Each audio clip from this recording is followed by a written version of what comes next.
Omugejjo guliko obuzibu ki? Abantu bamanyi nti omugejjo omuntu obeera olidde bulungi.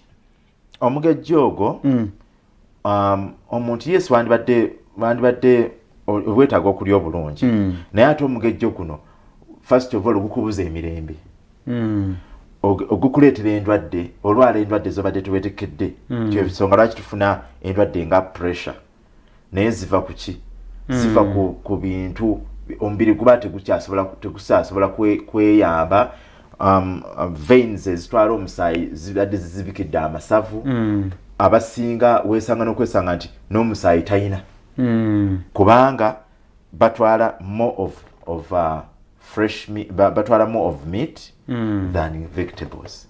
Ate vegetables zino ziyamba okwoza emisuwa ne wesanga nti nabasinga tebakozesa vegetables naye batekinga more of meat ate nga ne bwoba olya ne greens ne fruits it's part of your life wetaaga olye more of fruits than even food.